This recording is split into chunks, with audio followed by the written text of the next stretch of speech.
Welcome to another edition of iWake. Today is Tuesday, May 7th, 2013, and today is the Apple edition of the show. So welcome back to another edition of iWake. We are back for another edition with some more Apple news today on Tuesday.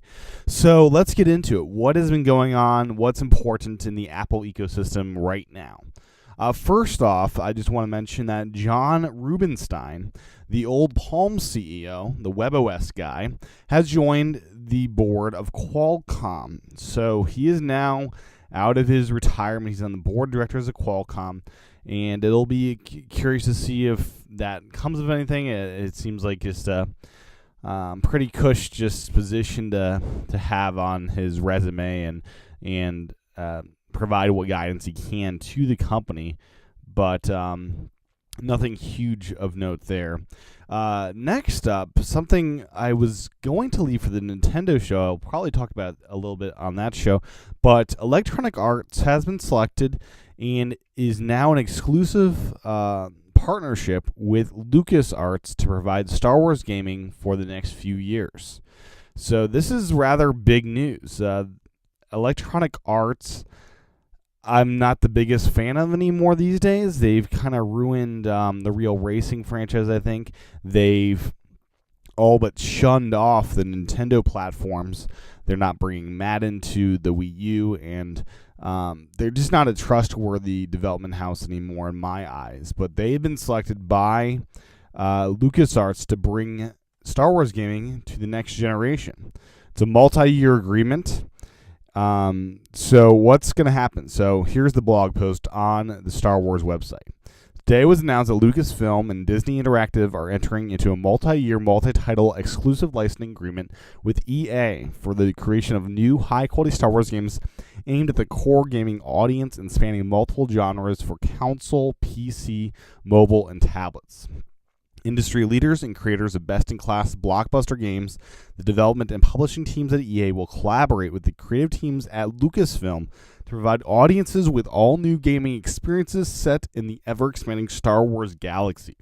As part of the agreement, EA studio teams DICE and Visceral, that is the Battlefield and Dead Space series, will join BioWare, Mass Effect series, Star Wars: The Old Republic, and the development of a new Star Wars games. Our number one objective was to find a developer who could consistently deliver our fans great Star Wars games for years to come. That said Kathleen Kennedy. When we looked at the talent of the teams that EA was committing to our games and the quality of their vision for Star Wars, the choice was clear. While EA Studios will develop for the core Star Wars gaming audience, Disney Interactive will focus on delivering new Star Wars games for casual audience on mobile, social, tablet, and online gaming platforms. So that's pretty interesting because Where's My Water is actually a Disney app, a Disney game, and that group of people will actually get to create more casual games for Star Wars. So this agreement demonstrates our commitment to creating quality gaming experience that drive the popularity of the Star Wars franchise for years to come. Collaborating with one of the world's premier game developers will allow us to bring an amazing portfolio of new Star Wars titles to fans around the world. Every developer dreams of creating games for the Star Wars universe, said EA Labels president Frank Gubilo. 3 of our top studios will fulfill that dream, crafting epic adventures for Star Wars fans. The new experiences we create may borrow from films, but the games will be entirely original with all new stories and gameplay. So this is huge news in the tech world, and I'm just curious to see how EA does this. I really hope they don't screw it up, as I fear they will. I fear they won't be bringing a lot of games to Nintendo, as it used to be the premier place for Star Wars games with the GameCube, Rogue Squadron 2. We had the original Rogue Squadron, Episode 1 Racer, many more. But anyways, let's move on from there. More discussion on that on the Nintendo show later this week. Next up, Dropbox has launched a developer conference to stay ahead in the storage wars, as The Verge puts it, to try to click on their links. So they're basically they're having a developer conference about Dropbox and how to use it in your apps. And this is a really interesting move for a cloud storage provider to actually hold this. It's called the DBX conference. It's this summer. It's on July 9th. It'll be in San Francisco. And it'll give developers a chance to meet with Dropbox engineers and discuss ideas on building their platform. So this is pretty interesting news here. More information about that available on The Verge. Just search for Dropbox launches developer conference. Next up today, once I close out of that link here, is Adobe. They are doing a lot of interesting things. First off, they're unveiling some hardware, a smart stylus and digital ruler. So this is Adobe's first realm into the hardware world. Before, they were just kind of a software-only company. So the Mighty is a pressure-sensitive stylus that connects to the iPad via Bluetooth to allow digital artists to create line drawings with variable widths based on pressure. According to TechCrunch, the pen is able to store a number of preferences and settings, including color palette, themes, brushes, and assets saved in a cloud clipboard.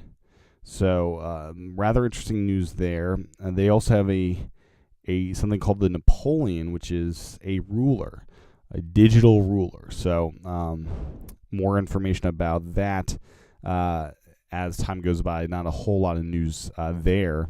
Meanwhile, Adobe is saying goodbye to Creative Suite and dubbing everything Creative Cloud. That is the new name. They've unveiled all this at the MAX conference, and basically what's going to be happening in a few years, you won't be able to actually buy the software. It'll all be a part of Creative Cloud, and that's what you'll have to do. You'll have to pay the $30 or $50 a month for the rest of your life to use this software.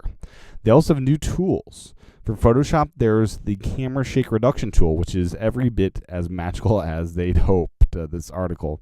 The new tool lets you de-blur your photos with the touch of a simple wand.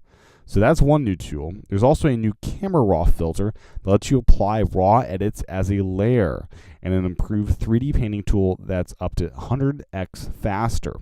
Also important, Adobe's overhauled their upsampling algorithm.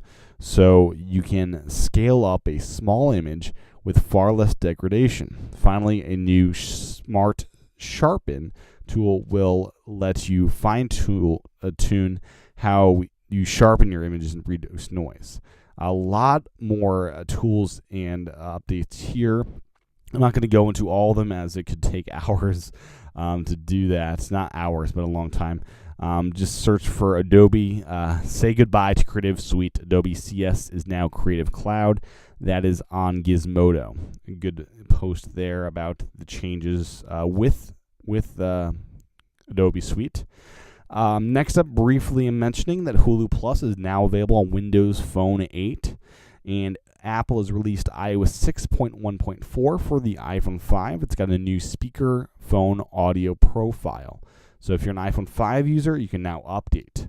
Meanwhile, US Cellular has announced they will be bringing Apple products to their stores later this year. So if you're a US Cellular customer, later this year, you'll be able to get your iPhone 5S, it seems. Meanwhile, with all this going on, Apple has begun the 50 billion App Store download contest. If you download the 50 billionth App Store app, you will get a lot of money in the iTunes Store. Gmail was updated with links to YouTube, Google Maps, Chrome, and a couple other little bug fixes there. And next up, and I believe the last thing of note today, is that Fitbit Flex is now available. So the $100 wristband that tracks your every move is now available. It's called the Fitbit Flex, and you go to Fitbit.com, go to BestBuy.com to order yours today. I'm a big fan of the Fitbit. I wear the Fitbit 1 every single day, and the wristband's gotten rave reviews from Engadget and other places. So if you're looking for the wrist version of Fitbit, it is now available. So with that said, thank you for tuning in to today's edition of iWake. I'll be back tomorrow for the iTunes edition of iWake. And until then, you can check out my book, iPod Evolution, at iPodEvolution.net. I would appreciate it if you order a copy if you don't already have one. So with that said, thanks for watching. I'll talk to you again real soon. Bye-bye.